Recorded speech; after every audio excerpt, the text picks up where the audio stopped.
시간에는 말씀을 지키는 전쟁이라는 제목으로 함께 은혜를 나누도록 하겠습니다. 여러분은 말씀을 고지곳대로 있는 그대로 지키는 사람들을 바라보면 어떤 생각이 드시나요? 너무 고지식하다, 고리타분하다, 왜 이렇게 꽉 막혔냐? 혹시 이런 생각이 드십니까?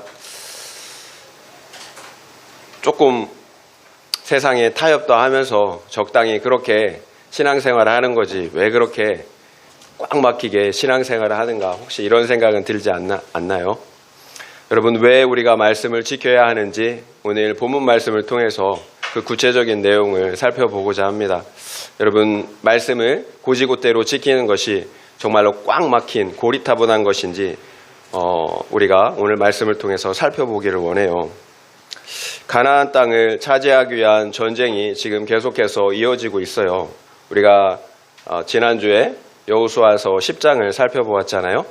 이스라엘 백성들이 가나안 남쪽 땅의 여러 왕들과 그리고 그 성읍들을 쳐서 진멸하였습니다. 그래서 남쪽 땅을 차지하였어요. 가나안 땅의 남쪽 지역을 차지했다라는 거예요. 가나안 땅의 남쪽 지역을 이제 차지했으면 어떻게 해야 합니까? 거기서 멈춰야 되나요? 북쪽 지역을 쳐서 점령해야 되겠죠. 그래야 가나안 점령 전쟁이 마치는 거예요. 그래서 오늘 그 11장부터는 여호수아와 그리고 이스라엘이 가나안의 북쪽 땅을 쳐서 진멸하는 내용이에요. 함께 살펴보도록 하겠습니다. 1절부터 5절 말씀 읽어볼게요. 하솔 왕 야빈이 이 소식을 듣고 마돈 왕 요박과 시므론 왕과 압사 왕과 및 북쪽 산지와 긴네로 남쪽 아라바와 평지와 서쪽 돌의 높은 곳에 있는 왕들과 동쪽과 서쪽의 가나안 족속과 아모리 족속과 헷 족속과 브리스 족속과 산지의 여부스 족속과 미스바 땅 헤르몬 산 아래 히위 족속에게 사람을 보내매 그들이 그 모든 군대를 거느리고 나았으니 백성이 많아 해변에 수많은 모래 같고 말과 병거도 심히 많았으며 이 왕들이 모두 모여 나와서 이스라엘과 싸우려고 메론 물가에 함께 지쳤더라. 무슨 말인지 잘 모르시겠죠? 그 하솔 왕 야빈이 소식을 들었대요. 이 소식을 들었대요. 무슨 소식인가요? 여호수아와 이스라엘이 어떻게 남쪽 지역의 가나안 땅을 쳐서 진멸했는지 그런 소식을 들었다라는 거예요. 그러니까 북쪽의 왕들 중에서 대장이 있었어요. 하솔 왕 야빈이 크게 위협감을 느꼈던 것 같아요. 그러니까 얘네들을 가만히 놔둬서는 안 되겠다. 이스라엘 애들을 가만히 놔둬서는 안 되겠다. 이렇게 생각을 한 거예요. 그래서 야빈이 북쪽에 있는 그 모든 왕들을 하나로 규합했어요. 하나로 뭉치게 했어요. 그래서 이스라엘을 치려고 지금 어디에 모였어요? 메론 물가에 모여 있는 것입니다. 여러분, 이처럼 우리의 인생은 전쟁이 끊이질 않아요. 절대로 가만히 내버려 두질 않아요. 사탄이 우리를 박해하고 핍박하는 사람들로 우리를 공격합니다. 그리고 우리가 감당할 수 없는 수많은 사건들로 찾아와요. 그러면 우리는 어떤가요? 두렵잖아요. 이제 겨우 문제 하나를 해결했다고 생각했는데 또 다른 문제가 찾아온다라는 거예요. 여러분, 그러면 미치겠잖아요. 자녀 문제, 배우자 문제를 해결했는데 해결이 되자 재정 문제 그리고 건강 문제가 곧바로 터진 격이에요. 여러분, 그런데 이것이 인생이에요. 너나 할 것 없이 이것이 우리네 인생이에요. 여러분, 그러나 우리 믿는 자들에게는 두려워할 것이 없어요. 오히려 이 사건이 우리의 구원을 이루기 때문이에요. 살펴보겠어요. 6절 한번 읽겠습니다. 6절이에요. 여호와께서 여호수아에게 이르시되 그들로 말미암아 두려워하지 말라. 내일 이맘때에 내가 그들을 이스라엘 앞에 넘겨주어 몰살시키리니 너는 그들의 말 뒷발에 힘줄을 끊고 그들의 병거를 불사르라 하시니라. 여러분, 내가 감당할 수 없을 것 같은 관계의 문제, 재정의 문제, 그리고 건강의 문제가 생겼어요. 여러분, 그런 그때에 여호와 하나님께서 여호수아에게 말씀하고 계세요. 그들로 말미암아 두려워하지 말라. 내가 내일 이맘때에 그들을 이스라엘 앞에 넘겨주어 몰살시키겠다라고 말씀하고 계신다라는 거예요. 그러니까 너는 어떻게 하래요? 그들의 말 뒷발에 힘줄을 끊고 그들의 병거를 불사르라고 말씀하고 계세요.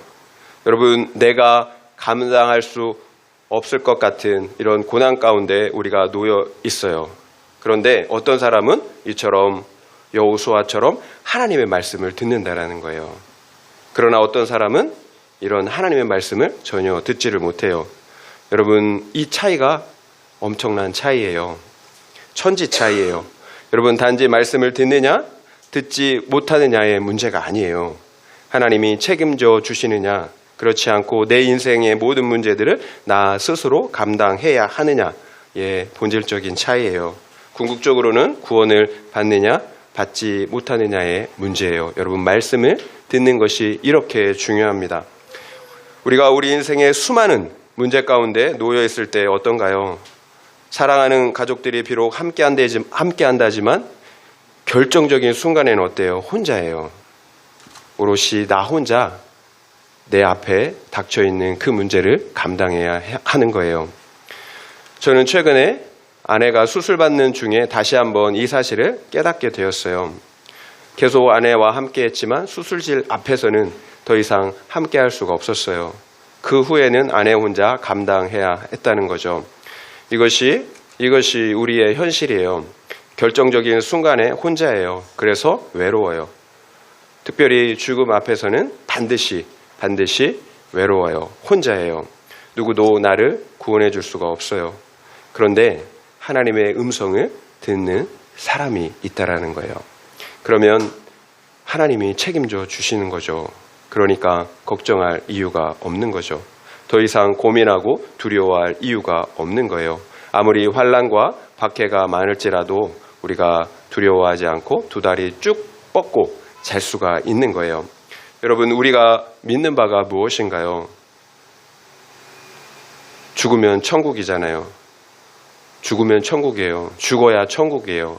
여러분, 죽음은 우리의 구원을 완성하는 시간이에요. 여러분, 이 사실을 잊으면 안 돼요. 죽음은 우리의 구원을 완성하는 시간이에요. 여러분, 우리의 육신을 가지고 온전한 구원을 이룰 수 있을 것 같습니까? 여러분, 우리 죄악된 육신은 여러분 치유되지 않아요. 우리의 영혼이 거듭나는 거죠. 그래서 우리 거듭난 영혼에 맞는 부활한 육신을 다시 입는 거예요. 여러분, 그런데 우리 믿는 자들이 왜 세상 사람들처럼 죽는 것이 그렇게 두려울까요? 여러분, 하나님의 음성을 들어야 합니다. 그러면 사자처럼 담대할 수가 있어요. 그러나 하나님의 음성을 듣지 못하면 두려워 떠는 거예요. 두려워 죽는 거예요. 살짝만 바람이 불어도 나를 날려버릴 태풍으로 여기게 되는 거예요. 생각되어진다라는 거예요. 여러분, 살짝 바람이 불어도 여러분 인생에 바람, 고난이 찾아와도 온갖 상상을 다하며 여러분 우리가 지레 죽게 되잖아요. 여러분, 나는 어떤 사람입니까? 그렇다면 나는 하나님의 말씀을 듣는 사람인가요? 아니면 하나님의 말씀을 듣지 못해 두려워 떠는 사람입니까? 나는 항상 하나님의 음성을 듣기에 어떤 사건이 와도 담대함으로 일상을 살아가십니까? 아니면 작은 사건에도 일희일비하며 마음이 무너져 내리나요? 여러분, 한번 생각해 보세요. 이것이 적용 질문이에요. 나는 항상 하나님의 음성을 듣기에 어떤 사건이 와도 담대함으로 일상을 살아내십니까? 아니면 작은 사건에도 일희일비하며 마음이 무너져 내리나요? 여러분, 한번 생각해 보세요. 왜 그런지 한번 생각해 보시기 바랍니다. 그렇다면 오늘날 하나님의 음성을 듣는다라는 것은 무슨 의미일까요? 여러분, 말씀이 믿어진다라는 거예요. 하나님의 음성이 들린다라는 것은 하나님이 직접 말씀하실 수도 있어요. 그러나 오늘날 성경이 완성된 시대에는 하나님의 말씀이 믿어져요. 하나님은 그렇게 성령의 역사를 통해 우리에게 말씀하신다라는 거예요. 그러면 하나님의 말씀이 믿어지는 것이 내 마음대로 될까요? 여러분, 내 마음대로 안 되잖아요. 하나님의 은혜가 아니면 하나님의 말씀이 믿어지질 않아요. 여러분, 성경 박사들이 신앙이 없어요. 지식은 많이 하는데 말씀이 들리질 않는단 말이에요. 믿어지질 않는단 말이에요. 여러분, 하나님의 존재를 믿는 것도, 그리고 오늘 나에게 주시는 하나님의 그 말씀이 믿어지는 것도 은혜의 결과, 성령의 역사라는 거예요. 은혜가 아니고서는 말씀이 믿어지질 않아요. 여러분, 사람이 할 수 있는 것이 아니에요. 그렇다면 하나님은 어떤 사람에게 그 은혜를 베풀어 주실까요? 어떤 사람에게 하나님이 그 은혜, 말씀이 믿어지는, 들리는 은혜를 주실까요? 하나님을 믿고 의지하는 자에게 하나님께서 그 은혜를 베풀어 주십니다. 말씀을 보지도 않고 묵상하지도 않는 사람에게 어떻게 하나님의 말씀이 들리는 은혜, 믿어지는 은혜를 주실 수가 있겠어요? 결국 하나님의 말씀을 듣는다라는 것은 나의 선택의 결과예요. 나의 선택의 결과예요. 여호수아가 어떻게 하나님의 음성을 들었나요? 여호와의 율법을 그 입에서 떠나지 않게 하였어요. 그 율법을 주야로 묵상했다라는 거예요. 그래서 그 가운데 기록한 대로 다 행하였습니다. 이것이 여호수아가 하나님의 말씀을 들을 수 있었던 이유였어요. 그리고 계속해서 영적인 전쟁에서 연전, 승리할 수 있었던 이유였습니다. 하나님을 믿고 의지했기 때문이에요. 여러분, 말로만 믿는다고 하는 것이 믿는 것이 아닙니다. 여호와의 율법을 입에서 떠나지 않게 해야 합니다. 그리고 주야로 그 말씀을 묵상하여 그 가운데 기록된 대로 행해야 합니다. 여러분, 이것이 믿는 거예요. 오롯이 믿는 것. 여러분, 말씀을 통해서 하나님의 통치를 받는 거예요. 그러면 말씀이 들려요. 어디로 가든지 형통한 인생이 됩니다. 그러나 하나님을 믿지도 신뢰하지도 않는 사람에게 어떻게 하나님께서 말씀을 하실 수가 있겠어요? 오늘날 왜 그렇게 많은 사람들이 공황장애, 그리고 조울증, 우울증과 같은 정신적인 문제들로 고통을 받고 있을까요? 과거에 비하면 우리가 누리는 물질적인 환경들은 얼마나 좋아졌습니까? 먹을 것이 넘쳐나요. 그럼에도 과거에 비해 정신적인 문제들로 고통받는 사람들이 훨씬 더 많아졌어요. 결국 오늘날의 문제는 절대로 환경의 문제가 아니에요. 우리 영혼의 문제예요. 우리 영혼의 문제. 오늘날 우리가 겪는 정신적인 문제들의 원인은 결국 내가 어떤 목소리를 선택했느냐의 결과라는 거예요. 이 세상의 소리를 듣고 선택하면 반드시 근심과 걱정거리가 많아져요. 그러나 하나님의 말씀을 들으면 근심과 걱정, 두려움에서 자유하게 됩니다. 창조주 하나님께서 나를 지켜주시고 구원해 주신다라는데 두려울 이유가 무엇이 있겠어요? 믿어진다면. 여러분, 전제 조건이 있어요. 믿어진다면. 여러분, 우리가 말씀을 똑같이 듣지만 어떤 사람은 그 말씀이 들려요. 믿어져요. 그러면 두려워 떨 이유가 없는 거죠. 세상에 줄 수도 없고 알 수도 없는 평안으로 가득 채워지는데 무엇이 두렵겠습니까? 그렇다면 여러분은 어떻게 하시겠습니까? 하나님의 말씀을 듣겠습니까? 아니면 이 세상의 소리를 듣겠습니까? 여러분, 나의 믿음의 선택에 달려있다라는 거예요. 여러분, 말씀이 들리는 것은 나의 믿음의 선택에 달려있어요. 하나님은 우리에게 말씀하고 싶어 죽으시는 분이에요. 그런데 우리가 선택하지 않아요. 말씀 듣기를. 그러니 어떻게 말씀을 우리에게 믿어지는 은혜를 베풀어 주실 수가 있겠습니까? 말씀이 들린 결과를 보겠습니다. 7절, 8절 읽겠습니다. 7절, 8절이에요. 이에 여호수아가 모든 군사와 함께 메론 물가로 가서 갑자기 습격할 때에 여호와께서 그들을 이스라엘의 손에 넘겨주셨기 때문에 그들을 격파하고 큰 시돈과 미스르봇 마임까지 추격하여 한 사람도 남기지 아니하고 쳐 죽이고, 여호수아가 모든 군사들을 데리고 함께 메론 물가로 가서 갑자기 습격하였어요.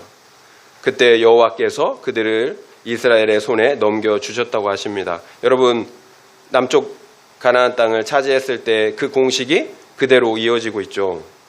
여호수아가 믿음으로 발을 내디디면 공격을 하면 그때 여호와 하나님께서 적군을 여호수아의 손에 넘겨주신다라는 거예요.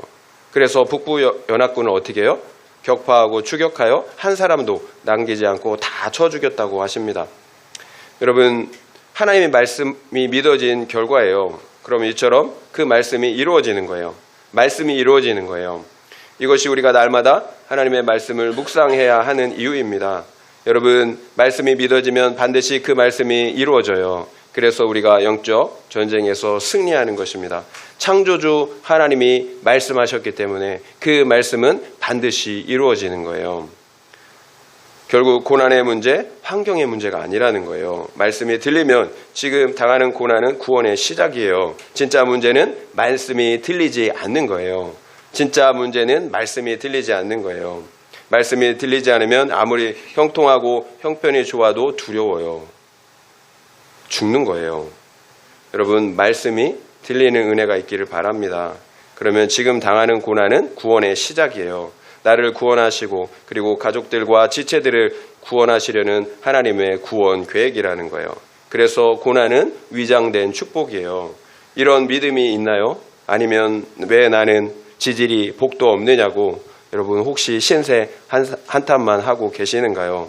하나님을 신뢰함으로 믿음의 싸움을 싸워야 합니다. 지금 생각해 보세요. 지금까지 이스라엘 백성들이 남방의 가나안 왕들과 싸웠어요. 그래서 남방의 땅들을 차지했어요. 그러면 어떨 것 같아요? 힘들잖아요. 지금까지 남쪽 땅을 차지하기 위해서 계속해서 달려왔고 전쟁을 했어요. 그러면 힘들어요. 그러면 좀 쉬었다 가자. 이럴 거예요. 그러면 이스라엘이 북방 왕들과 싸우기 위해서 여러분 일어날 수가 있겠어요? 다시 전열을 가다두며 전쟁을 시작할 수가 있겠습니까? 여기가 좋사오니 그냥 눌러 앉게 되는 거예요. 여러분, 우리가 그렇잖아요. 조금 은혜를 받으면 이 정도면 충분합니다. 더는 무리예요. 손사래를 치잖아요. 괜히 피곤해지고 귀찮아진다. 이런 생각을 하지 않나요? 그래서 하나님과는 적당한 거리를 유지하면서 이 땅 세상의 행복과 기복을 쫓아간다라는 거예요. 여러분, 그러면 언제 북쪽의 가나안 땅을 차지할 수 있겠어요? 결국 편안한 이 땅의 삶에 안주하다가 받았던 은혜와 믿음마저도 다 까먹어버리고 마는 거예요. 북쪽 가나안 땅을 차지하기는커녕 내가 이미 얻었던 남쪽 가나안 땅마저 잃어버리고 만다라는 거예요. 여러분, 성령으로 시작했다가 육체로 마친다라는 말씀이 있잖아요. 성령으로 시작했다가 육체로 마치는 믿는 사람들이 너무 많아요. 그런 사람들이 교회 안에 많다라는 거예요. 더 이상 싸우려고 하질 않아요. 영적인 욕심이 다 사라져 버리고 말았다라는 거예요. 이 땅의 복만, 그래서 이 땅의 행복만을 쫓아서 살아간다라는 거예요. 여러분, 그러면 절대로 안 돼요. 절대로 우리의 사명, 우리의 삶의 목적을 잃어버리면 안 돼요. 우리의 목적, 사명은 가나안 땅을 차지하는 거예요. 하나님이 약속하신 것은 이 땅의 기복이 아니라 가나안 땅이에요. 한 농부가 산에서 알을 주워서 키웠어요. 그런데 그 알에서 뭐가 나왔는데 독수리가 나왔어요. 독수리 알인 거죠. 그래서 그 독수리를 닭의 무리와 함께 키웠어요. 그러니까 이 독수리가 자기가 닭인 줄 아는 거예요. 닭 무리에 섞여서 땅만 보면서 먹이를 쪼아 먹는 거예요. 그런데 한날은 하늘을 보니까 독수리 한 마리가 날아가는 거예요. 얼마나 멋있어요. 그러니까 이 닭 독수리가 너무 멋있는 거예요. 와, 저렇게 멋있는 새가 있구나. 그래서 주변에 있는 새들한테 물어봐요. 저기 공중에 날아가는 새는 무엇입니까? 야, 독수리야, 독수리. 새들 중에 왕이신 독수리시란다. 너는 감히 쳐다보지도 마. 나도 저렇게 날고 싶어요 하니까 너는 쳐다보지 마. 닭은 땅만 바라보고 모이만 쪼아먹고 사는 거야. 이렇게 얘기를 하는 거예요. 그러니까 닭이 독수리가 어떻게 합니까? 그렇지. 닭은 땅 바라보고 모이만 쪼다가 그렇게 살다가 인생을 마치는 거지. 이렇게 공중을 나는 것을 포기했다라는 거예요. 여러분, 이처럼 우리가 정체성을 잃어버리면 독수리도 닭으로 살 수밖에 없다라는 거예요. 창공을 날아오를 능력이 있음에도 시도조차 하지 않아요. 우리 믿는 자들은 거룩한 하나님의 자녀들이잖아요. 이 세상 사람들처럼 죽는 것이 무서워 벌벌 떨며 땅만 보며 모이를 쪼아대는 그런 닭들이 아니란 말이에요. 결국 이 땅의 기복만 바라보며 살아가는 신자들은 공중의 제왕 독수리가 닭으로 사는 것과 별반 다르지 않아요. 자기의 정체성을 잃어버린 거죠. 여러분, 영적으로 보면 비참한 거예요. 그런 그때에 하나님께서 어떻게 해요? 북쪽에 있는 가나안 족속들이 연합하여서 쳐들어오게 하시는 거예요. 내 삶에 알 수 없는 환난과 고난을 주신다는 거죠. 그러면 우리는 어쩔 수 없이 가나안 땅을 차지하기 위한 싸움을 싸워야 합니다. 여러분, 그래서 은혜라는 거예요. 그래서 환난과 박해가 구원의 시작이라고 말씀을 드리는 거예요. 여러분, 우리가 언제 기도하나요? 언제 정신을 차립니까? 그래서 하나님을 의지합니까? 평안할 때인가요? 아니면 환난과 박해가 있을 때입니까? 우리는 이 세상을 얼마나 사랑하는지 몰라요. 그래서 우리가 조금만 편안해지고 형통해지면 바로 이 세상으로 우리의 눈이 돌아가요. 하나님께서는 그런 우리를 너무나 잘 알고 계세요. 그래서 정신 차릴 수 있도록 이 세상에 정들지 않도록 사건을 주시는 거예요. 그래서 그 사건, 그 사람이, 그 나를 힘들게 하는 그 사람이 결국은 나를 위해서, 우리의 구원을 위해서 수고하는 거예요. 여러분, 삼손을 보세요. 삼손은 태어날 때부터 나실인으로 구별이 되어 있었어요. 여러분, 나실인이 어떤 의미인지 아시잖아요. 이 세상과 구별된 거룩한 하나님의 백성으로 살라는 거예요. 그리고 이스라엘을 그 원수들로부터 구원하는 구원자로 살라는 것입니다. 이것이 삼손의 정체성이었어요. 그러나 삼손은 자기의 정체성을 싹 잊고 살잖아요. 영적으로 이 세상에 포도주를 먹고 취해요. 포도주에 취해요. 그리고 부정한 죽음 안에 있는 그 불의한 꿀을 가져다가 먹어요.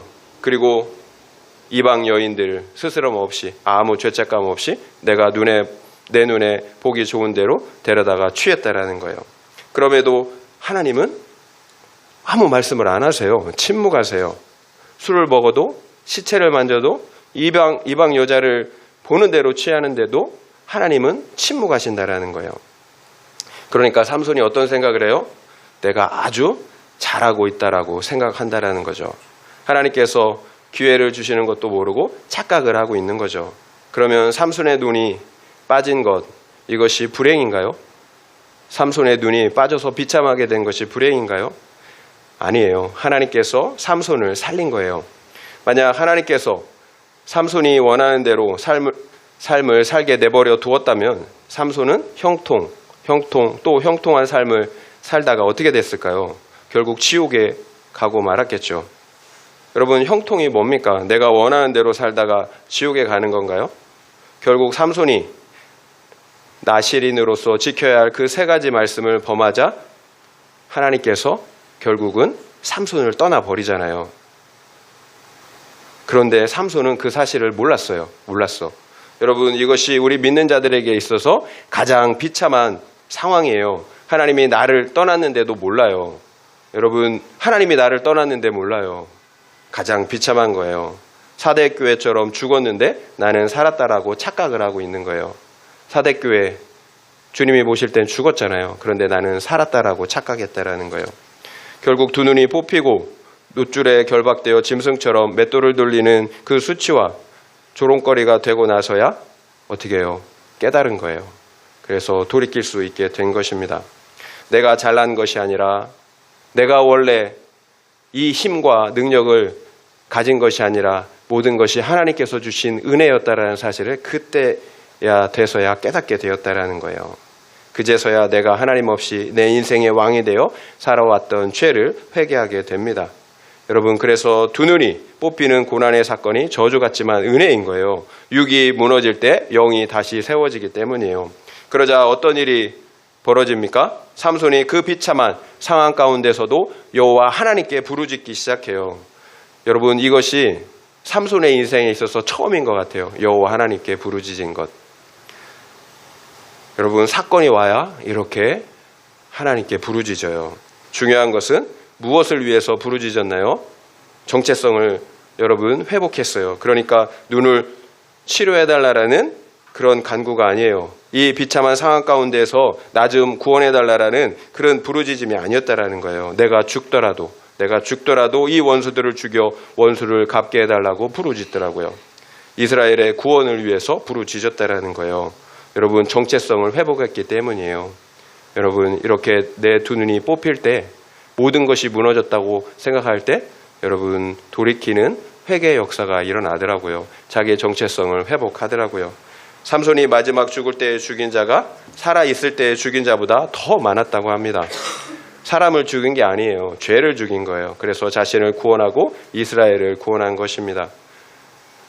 결국 삼손이 머리가 잘리고 두 눈이 뽑히는 그 상황이 돼서야 여러분 자신의 정체성과 사명을 회복하게 되었어요.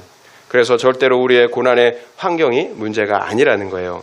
내 삶을 이처럼 구원의 관점, 구속사로 해석하지 못하는 것이 진짜 문제예요. 여러분 하나님의 뜻대로 내 삶을, 이 사건을 바라볼 수 있어야 합니다. 9절 읽겠습니다. 9절이에요.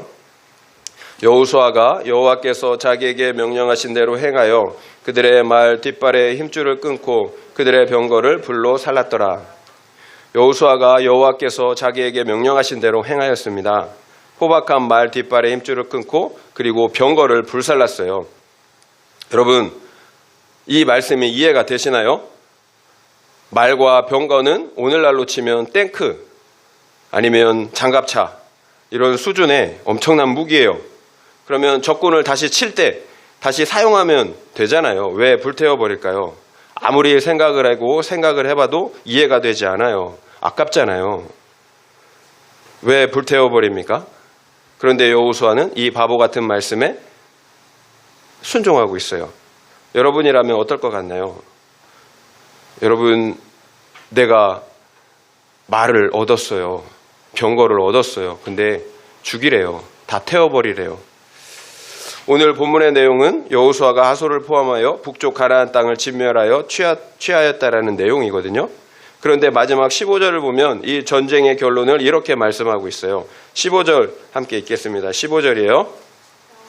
여호와께서 그의 종 모세에게 명령하신 것을 모세는 여호수아에게 명령하였고 여호수아는 그대로 행하여 여호와께서 모세에게 명하신 모든 것을 하나도 행하지 아니한 것이 없었더라. 여호와께서 모세에게 명령했고 또 모세는 여호수아에게 명령했어요. 그랬더니 여호수아가 여호와의 명령 중에 하나도 남김없이 다 순종했다, 행했다 하고 말씀하고 있어요. 그래서 하나님의 말씀 중에 하나도 행하지 않은 것, 순종하지 않은 것이 없다라고 말씀하고 있다라는 거예요. 다시 한번 우리는 무엇을 알 수가 있나요? 가나안 족속을 진멸하는 전쟁, 그래서 가나안 땅을 차지하기 위한 전쟁은 하나님의 말씀을 순종하기 위한 전쟁이라는 사실을 알 수가 있어요. 계속 말씀드리지만 이것이 여호수아가 가나안 족속을 진멸하고 가나안 땅을 차지할 수 있었던 이유였어요. 하나님의 모든 말씀에 순종하였기 때문이에요. 결국 우리의 싸움은 말씀을 지키는 전쟁, 거룩의 전쟁이에요. 사람과 싸우는 혈과 육의 전쟁이 아니에요. 아담은 결코 죽지 않는 존재로 창조되었어요. 그렇다면 왜 아담이 죽었습니까? 말씀에 순종하지 않아서 죽은 거잖아요. 단순해요. 여러분, 말씀을 순종하는 것이 이렇게 중요해요. 말씀을 순종하지 않은 죄가 얼마나 큰 죄인지 몰라요. 여러분, 하나님의 통치를 거부하는 거잖아요. 내가 왕이 되어 하나님을 거부하고 내가 왕이 되어 살겠다라는 거잖아요. 여러분, 말씀을 순종하지 않은 죄가 그래서 큰 죄예요. 하나님을 인정하지 않는데, 그래서 내가 왕이 되겠다라는데 반역의 죄잖아요. 여러분, 말씀을 지키지 않는다가 그래서 이렇게 큰 문제가 되는 거예요. 그러면 의아한 것이 있죠? 왜 죄와 싸워야 되나요? 죄가 말씀을 지키지 못하도록 하나님을 반역하는, 우리 안에 있는 하나님을 반역하는 실체이기 때문이에요. 말씀을 지켜야 되는데 우리의 죄가 말씀을 지키지 못하도록 내가 원하는 죄의 소욕을 따라 살게 한다라는 거예요. 그래서 영적 전쟁은 말씀을 지키는 전쟁이면서 동시에 우리 안에 역사하고 있는 죄를 죽이는, 진멸하는 전쟁인 거예요. 그래서 하나님께서 뭐라고 말씀하세요? 가나안 족속을 하나도 남기지 말고 진멸하라고 명령하고 계시잖아요. 여러분, 하나님의 나라를 얻고 누리고 싶으신가요? 그렇지 않은 사람 없을 거예요. 그렇죠? 하나님의 나라를 얻고 누리는 것, 이것이 우리가 원하는 바예요. 하나님의 나라는 하나님의 통치, 하나님의 말씀의 통치를 받는 나라예요. 그러니까 내가 하나님의 말씀에 순종하지 않는다면 내가 원하고 바라는 이 하나님의 나라를 얻을 수 없다라는 거예요. 이 하나님의 나라를 누릴 수가 없다라는 거예요. 여러분, 급진적으로 하나님의 말씀에 순종하는 사람을 어리석다라고 생각하지 마세요. 그 어리석은 순종 때문에 누구도 알 수가 없고 줄 수도 없는 그 심령의 하나님의 나라, 그 천국을 얻고 누리는 거예요. 여러분 혹시 하나님의 말씀에 순종하지 않으면서도 그 천국을 얻고 누리고 싶으신가요? 도둑놈 심보잖아요. 불가능해요. 여러분 말씀을 순종하지 않는데 천국을 얻고 누릴 수 있다? 불가능해요. 만약 여호수아가 말과 병거를 불태우지 않았다면 어떻게 되었을까요? 그래서 그 말과 병거를 가지고 싸웠다면 야, 난 이제 탱크를 얻었어. 장갑차를 얻었어. 그러면 승리할 수 있었을까요? 아니에요. 패하는 거예요. 여러분 매번 전투를 할 때마다 여러분 어떤 공식이 있었나요? 하나님의 말씀을 믿고 전투를 시작해요. 그러면 하나님께서 적들을 여호수아에게 넘겨주세요. 그래서 그 전투를 승리한 거잖아요. 모든 적을 진멸하고 가나안 땅을 차지할 수가 있었다라는 거예요. 여러분 내가 믿음으로 싸우면 하나님께서 그 대적을 넘겨주세요. 이것이 승리의 공식이에요. 결국 여호수아가 내가 아깝다고 내 생각을 따라 불순종했다면 이 공식은 깨어지는 거죠. 그래서 믿음은 말씀 앞에 내 생각과 방법을 내려놓는 거예요. 여러분 그래서 쉽지 않아요. 여러분 내 생각이 견고해요. 여러분 합리적인 생각, 이 세상의 생각 얼마나 견고한지 몰라요. 말씀 앞에 순종하기 위해서는 내 생각과 방법을 내려놔야 되는 거예요. 여러분 그래서 힘들어요. 여러분 순종하기 힘든 말씀들이 있죠. 세금은 왜 이렇게 많은지 모르겠어요. 세금. 여러분 세금 다 내면 바보죠. 그래서 우리가 불법을 행해서라도 세금을 안 내려고 합니다. 그리고 나라에서 주는 돈 무조건 받아야 되는 거예요. 불법을 행해서라도 받아야 되는 거예요. 눈먼 돈을 받지 못하면 바보인 거죠. 여러분 우리가 이렇게 생각하잖아요. 문제는 그 돈들을 가지면 여러분 내 영혼, 우리 영혼이 죽는다라는 거예요. 거룩한 하나님은 불순종하는 우리와 함께 하실 수가 없기 때문이에요. 결국 지금 당장 눈에 보이는 것을 얻는지는 모르겠지만 보이지 않는 하나님의 나라에서는 무너지고 있는 거예요. 여러분 이 믿음의 눈을 가져야 돼요. 지금 당장 내가 얻는다고 그게 이 사탕을 먹는다고 좋은 게 아니에요. 이 사탕을 먹기 때문에 내 건강이 무너져요. 여러분 그 돈 없다고 못 사는 것 아니잖아요. 그러나 그 돈을 가지면 내 영혼이 죽어요. 우리의 가정, 공동체가 죽어요. 육적으로 흥황하는 게, 형통하는 게 사는 게 아니에요. 우리의 영혼이 살아야 합니다. 결국 믿음의 문제예요. 믿음의 문제. 우리가 왜 순종해야 합니까? 하나님께서 말씀하셨기 때문이에요. 다른 이유가 없어요. 하나님이 말씀하셨기 때문에. 우리가 말씀을 지키면 하나님은 우리를 지켜주십니다. 제가 계속 드리는 말씀이에요. 여러분 내 생각과 다르다. 그래서 순종할 수 없다. 우리가 이렇게 생각하잖아요. 문제는 그 생각이 거듭나지 않은 죄된 생각이라는 거예요. 하나님을 반역한 죄된 생각이라는 거예요. 나의 합리적인 생각이 타락한 이 세상의 가치관이라는 거예요. 그래서 이 세상의 가치관으로 보면 믿음은 불합리한 거예요. 그래서 이 세상으로부터 믿음으로 사는 사람들은 바보라는 소리를 듣는 거예요. 여러분 그렇다면 누가 가장 바보인가요? 이 세상 가치관의 관점으로 보면 누가 가장 바보인가요? 예수님이죠. 예수님처럼 바보가 없어요. 하나님 말씀에 순종하기 위해서 자기 목숨을 내어주셨어요. 그러면 예수님은 바보 중에서도 상바보, 최고 바보예요. 예수님처럼 바보가 없죠. 세상의 가치관으로 보면. 말씀에 순종하기 위해서 자기 생명을 버렸어요. 그러면 정말로 예수님이 바보였나요? 그 바보 같은 행동으로 죄와 사망의 종로로 타고 있던 우리를 구원하셨어요. 예수님께서 그 바보 같은 행동을 하지 않았다면 우리는 여전히 지옥 백성들이에요. 눈에 보이는 것은 잠깐이지만 눈에 보이지 않는 것은 영원함이라. 여러분 이 말씀을 믿으시나요? 결국 그래서 믿음에 달려 있어요. 그러면 왜 하나님께서 말과 병거를 진멸하라고 명령하셨는지 실제적인 문제를 우리가 살펴보겠습니다. 과연 말과 병거가 많으면 여호수아와 이스라엘이 하나님을 더 하겠습니까? 아니면 말과 병거를 더 의지하겠습니까? 우리의 생명과 능력은 오직 하나님으로부터 나와요. 이 세상의 권력과 재물이 아니에요. 그런데 그 권력, 재물이 많아지면, 그리고 사람들이 인정해주기 시작하면 술에 취하듯 그것들에 우리가 취하게 된다는 거예요. 아이들만 봐도 그래요. 여러분 유튜브 많이 해보면 애들이 눈이 달라져요. 말이 달라져요. 그것에 취해서 벗어나질 못하더라고요. 야, 아이들을 보면 바로 느껴져요. 여러분 취해요. 취해. 그것들을 의지하기 시작해요. 빠져나올 수가 없어요. 결국 하나님을 의지했던 마음과 믿음의 자리를 그 권력과 돈이 차지하게 된다는 거예요. 결국 이 세상의 권력과 돈이 지금 당장은 만족감을 주죠. 안정감을 줘요. 그러나 결국에는 우리를 죽이는 올무가 되고 마는 거예요. 하나님의 말씀을 지킬 수가 없는 상황에 이르기 때문이에요. 여러분 정치인들을 보세요. 권력이 생기니까 주체하지 못해요. 자기가 신이 된 줄 안다라는 거예요. 그래서 우리가 말도 안 되는 일을 하잖아요. 그 사람들이. 우리도 마찬가지예요. 돈이 많아진 졸부들을 보세요. 주체할 줄을 몰라요. 그 돈으로 여러분 행복하게 살자 해서 돈을 모았는데 여러분 어떻게 해요? 바람을 피우고 향락을 즐겨요. 겸손했던 사람이 교만해져요. 여러분 겸손했던 사람이 교만해지나요? 원래 교만했던 사람이에요. 과거에는 환경이 교만할 수 없는 환경이었던 거죠. 여러분 겸손했던 사람이 교만해지는 게 아니에요.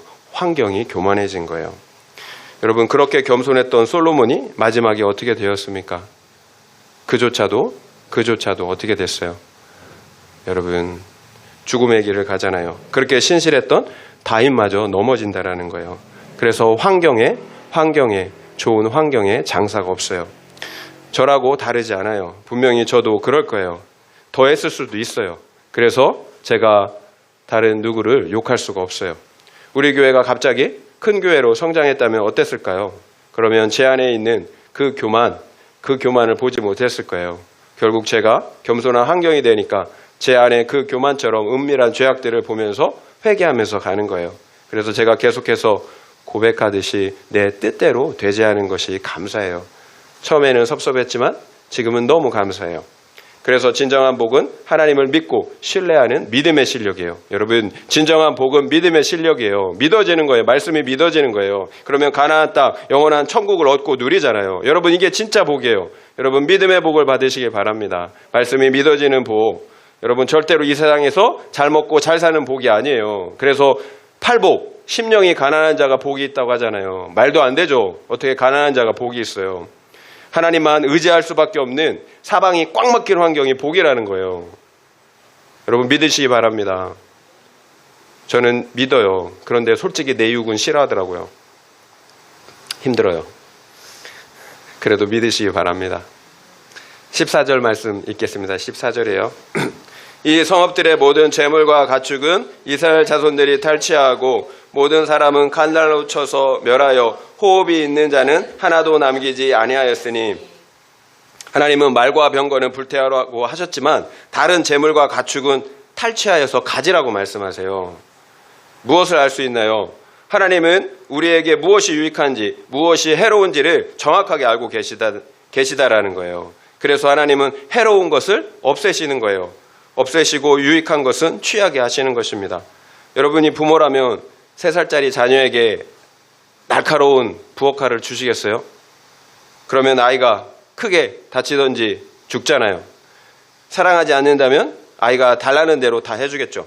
그런데 우리 자녀가 장성한 어른이 되었어요. 그러면 칼을 주실 거예요. 왜 그 칼을 주실까요? 그 칼을 유용하게 사용할 수 있다는 것을 믿기 때문이죠.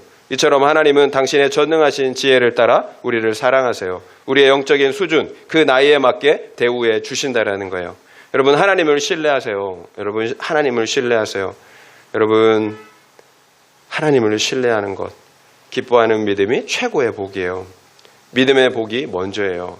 우리 영혼이 성장해서 하나님의 나라를 누리는 것이 먼저예요. 이 세상을 누리는 것이 아니라 하나님의 나라를 내가 얻고 누리는 것이 먼저라는 거예요. 그래서 믿음의 복이 먼저예요. 믿음 없이 어떻게 하나님의 나라를 얻고 누릴 수가 있겠어요. 여러분, 하나님의 나라를 누리는 것이 먼저예요. 세상 나라를 누리려고 하지 마세요. 그래서 믿음의 복이 진짜 복인 거예요. 그러면 하나님은 지금 물질의 복도 주시잖아요. 내가 하나님의 나라를 얻고 누리면 물질의 복도 주세요. 문제는 우리가 영적인 실력도 없는데 우리가 원하는 대로 이 세상의 물질과 성공을 얻게 되는 거예요. 그러면 우리의 영혼이 죽잖아요. 그 칼로 나를 찔러 죽인단 말이에요. 삼손처럼. 그래서 내 영혼이 잘된 것 같이 내가 범사에 잘되고 강건하기를 간구하노라. 이 말씀이 바로 그런 의미예요. 이 세상의 복을 다스릴 줄 아는 영적인 능력, 실력을 갖는 것이 먼저라는 거예요. 그러면 하나님께서 이 세상의 복도 넘치도록 공급해 주시는 거예요. 우리가 영적인 실력을 먼저 갖춰야 합니다. 적용 질문 드릴게요.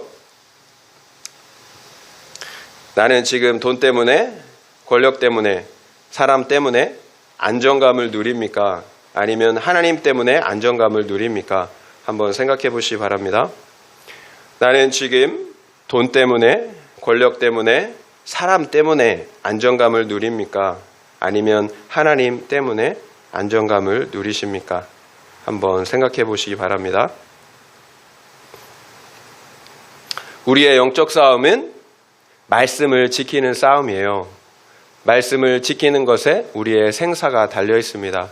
그래서 여러분, 말씀을 고지식하게 있는 그대로 지키는 사람이 절대로 여러분 어리석은 사람이 아니에요. 오히려 있는 그대로 고지식하게 말씀을 지키는 사람이 지혜로운 사람이에요. 그래서 우리의 영적 싸움은 우리 안에서 역사하는 죄를 진멸하는 싸움이에요. 왜 그래요? 우리 안에서 역사하는 죄가 하나님의 말씀을 지키지 못하도록 대적하기 때문이에요. 그래서 우리의 영적인 싸움은 말씀을 지키는 싸움이며 동시에 우리 안에서 역사하는 죄를 진멸하는 싸움입니다. 그래서 날마다 말씀의 기준을 가지고 우리의 죄를 보며 회개하면서 가는 거예요. 이것이 우리의 죄를 진멸하는 것입니다. 여러분, 그러기 위해서는 어떻게 해야 합니까? 여호수아서에서 제가 가장 중요한 말씀이다 생각되는 것이 여호수아서 1장 8절인 것 같아요. 여러분, 내 입에서 이 율법책을 내 입에서 떠나지 말게 하래요. 주야로 그 말씀을 묵상하래요. 그래서 그 가운데에 기록된 대로 다 지켜 행하라고 말씀하세요. 그러면 내가 어디를 가든지 형통할 것이라고 말씀하세요. 우리가 말씀을 묵상하고 그래서 그 말씀에 기록된 대로 다 지켜 행하는 것, 이것이 우리가 모든 영적 전쟁에서 승리하고 가나안 땅을 얻고 누리는 비결이에요. 승리하는 비결이에요. 이런 은혜가 우리 모두에게 있기를 예수님의 이름으로 축원드립니다.